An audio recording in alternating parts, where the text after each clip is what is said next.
सभी साथियों को नमस्कार। जैसा कि एएलपी के फॉर्म लगातार जो कि भरे जा रहे हैं और भी वैकेंसी जो कि आपकी आने वाली हैं, तो उस वैकेंसी को देखते हुए हमारे चैनल के द्वारा आपके पास एनसीईआरटी साइंस यानी विज्ञान की जो पूरी बुक्स है लाइन बाई लाइन आपको पढ़ाई जा रही है। और अगर आपने अभी तक चैनल सब्सक्राइब नहीं किया तो चैनल सब्सक्राइब कर लें। और उसके बाद हम जो है वीडियो में आगे बढ़ते हैं। हमारा जो कि पहला चैप्टर है एनसीईआरटी का क्लास 9 का ये बुक्स है। पहले इस बुक्स में पहला हमारा चैप्टर रहेगा कि हमारे आसपास के पदार्थ यानी हम मैटर के बारे में अध्ययन करने वाले हैं।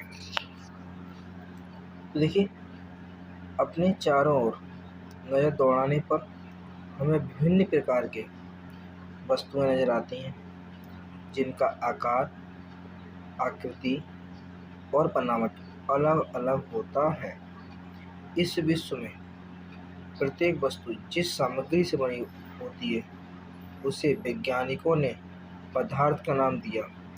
जिस हवा में हम सांस लेते हैं, जो भोजन हम खाते हैं, पत्थर, बादल, तारे, पौधे एवं पशु, यहाँ तक कि पानी की एक बूंद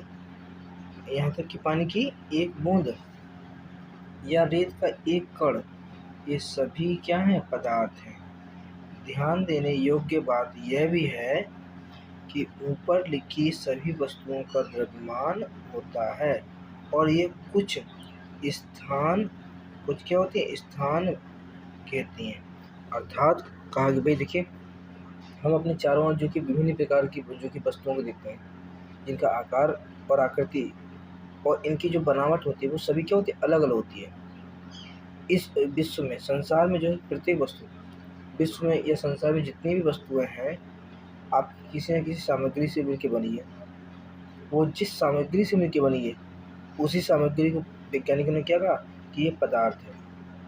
जहाँ तक कि जैसे हम हवा में श्वास लेते हैं, भोजन खाते हैं, पत्थर हुए, बादल, तारे, पौधे, पशु पक्षी, यहाँ तक कि पानी की एक बूंद हो या रेत का एक कण हो, ये सभी क्या हैं? पदार्थ हैं। ये सभी क्या है दोस्त? पदार्थ है। और ध्यान देने की बात है कि जितने भी हमने पदार्थों के ऊपर अभी बारे में विस्तार से पढ़ा या संसार में जो भी चीज़ होती हैं, इन सभी में क्या होता है?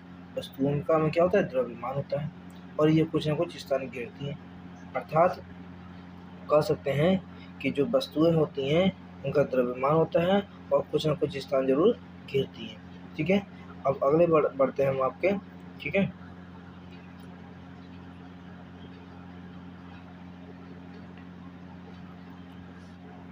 प्राचीन काल से ही मनुष्य अपने आसपास को समझने का प्रयास करता रहा है। भारत के प्राचीन दार्शनिकों ने पदार्थ को 5 मूल तत्वों में वर्गीकृत किया। यानी प्राचीन समय में जो है भारत के जो दार्शनिक थे उन्होंने जो कि पदार्थ को 5 मूल तत्वों में विभाजित किया। 5 मूल तत्वों में क्या किया? विभाजित किया या वर्गीकृत किया, जिसे उन्होंने क्या कहा? जिसे उन्होंने पंचतत्व कहा। क्या कहा? पंचतत्व कहा। ये पंचतत्व जो है, जैसे वायु हुआ, पृथ्वी हुई, अग्नि हुई, जल हुआ, आकाश हुआ, ये पांचों क्या है? पंचतत्व हैं। उनके अनुसार जो प्राचीन दार्शनिक थे उनके अनुसार उन्होंने जो किया मूल पदार्थ को 5 मूल तत्वों में वर्गीकृत किया यानी विभाजित किया। कौन कौन से? वायु, पृथ्वी, अग्नि, जल और आकाश। इन्हीं पंच तत्वों से सभी वस्तुएं बनी हैं, चाहे वो सजीव हो या निर्जीव। इन 5 तत्वों का नाम जो मैंने आपको बताया, वायु, पृथ्वी, अग्नि, जल और आकाश, इन्हीं सभी वस्तुओं से जो कि सारी वस्तुएं बनी हैं, चाहे वो सजीव हो चाहे निर्जीव हो। उस समय के यूनानी दार्शनिकों ने भी पदार्थ को इसी प्रकार वर्गीकृत किया है। आधुनिक वैज्ञानिकों ने पदार्थ को भौतिक गुणधर्म एवं रासायनिक प्रकृति के आधार पर 2 प्रकार से वर्गीकृत किया। यानी जो मॉडर्न साइंटिस्ट थे आपके, यानी आधुनिक वैज्ञानिक थे, इन्होंने पदार्थ को भौतिक गुणधर्म और रासायनिक प्रकृति के आधार पर दो प्रकार से वर्ग किए, एक भौतिक गुणधर्म पे और दूसरा रासायनिक प्रकृति के आधार पर। इस अध्याय में हम भौतिक गुणों के आधार पर पदार्थ के बारे में ज्ञान अर्जित करेंगे। पदार्थ के रासायनिक पहलुओं को आगे के अध्यायों में पढ़ेंगे।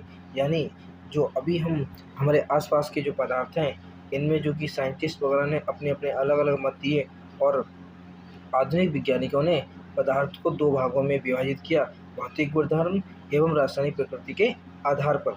इस अध्याय में हम क्या करेंगे? इस अध्याय में हम भौतिक गुणों के आधार पर, किसके गुणों के आधार पर? भौतिक गुणों के आधार पर अध्ययन करेंगे, लेकिन पदार्थ के रासायनिक पहलुओं को हम आगे के जो चैप्टर्स हैं उसमें जो कि पढ़ेंगे। आगे बढ़ते हैं। आगे है पदार्थ का भौतिक स्वरूप, यानी पदार्थ का भौतिक स्वरूप क्या होता है। पदार्थ कणों से मिलकर बने होते हैं। अभी हम पढ़ेंगे कि जो भौतिक गुणधर्म थे किसके? पदार्थ के, तो उसमें क्या क्या है तो बताएंगे कि जो पदार्थ है वो कणों से मिलकर बने होते हैं। अब इसके बारे में हम विशेष रूप से जो कि अध्ययन करेंगे। आप इसको देखें।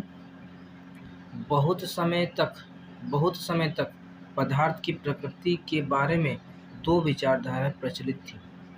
एक विचारधारा का यह मानना था कि पदार्थ लकड़ी के टुकड़े की तरह सतत होते हैं, परंतु अन्य विचारधारा का मानना ये था कि पदार्थ रेत की तरह कणों से मिलके बने हैं। यानी क्या हुआ कि जब पदार्थ किससे मिलके बने होते हैं? कणों से मिलके होते हैं। लेकिन बहुत समय तक जो कि है तो विचारधाराएं जो कि मन में उत्पन्न होती हैं। एक विचारधारा ये थी कि जो पदार्थ है वो लकड़ी के टुकड़े की तरह जो कि सतत होते हैं, परंतु एक अन्य विचारधारा ये भी थी कि जो पदार्थ जो है वो रेत की सतह के कणों से मिलकर बने होते हैं। आइए एक क्रियाकलाप के द्वारा पदार्थ के स्वरूप के बारे में निर्णय करते हैं कि ये सतत हैं या कणों से बने हैं। समझे दोस्त? कि अब हम इस आगे जो पढ़ेंगे, जो भी क्रियाकलाप करेंगे, उसके बारे में पता चलेगा कि हमारे जो पदार्थ हैं वो सतत होते हैं या फिर कणों से मिलकर बने होते हैं। तो आई होप कि आपने इतना समझा। मैं एक बार आपको और रिवीजन करा देता हूँ फिर से। अभी हम बताएंगे यहाँ हमने क्या पढ़ा। यहाँ हमने जो किया है, यहाँ हमने ये पढ़ा कि जो हमारे चारों जो पदार्थ होते हैं, हम अगर अपने चारों तरफ नज़र दौड़ा के देखेंगे दोस्तों, तो जो भी चीज़ हमें नज़र आएगी उनमें कुछ ना कुछ उसका आकार होगा, आकृति होगी और बनावट होगी, और उन सभी की बनावट क्या होंगी? अलग अलग होंगी।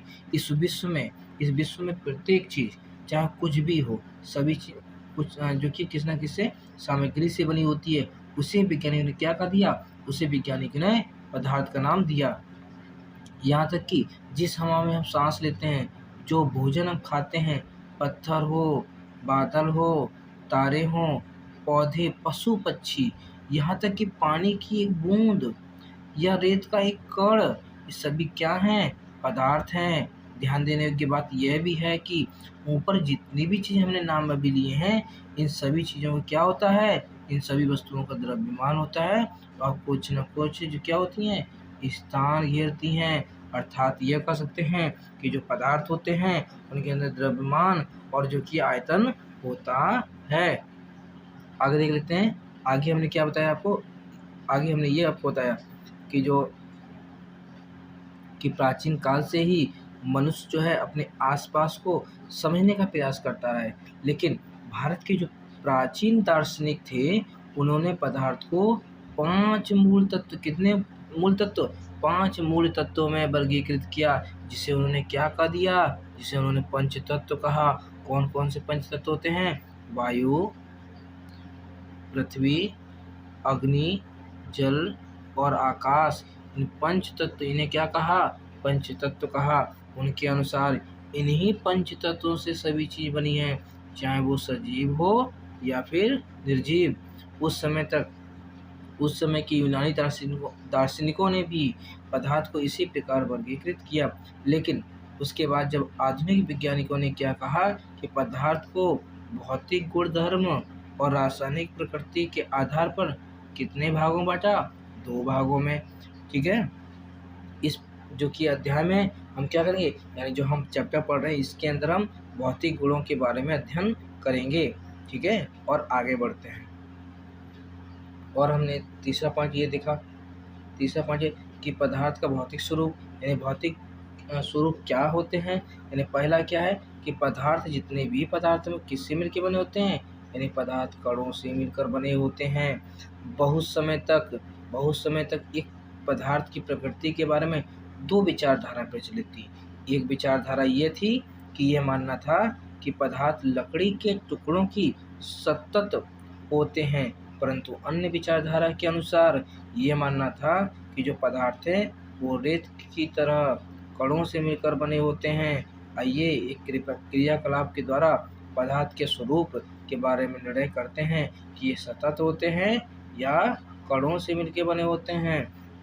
तो इसके बारे में हम कल अध्ययन करेंगे विस्तार से। धन्यवाद। अगर वीडियो को आपने शेयर नहीं किया है तो शेयर कर दीजिए और अपनी तैयारी को लगातार बनाए रखिए।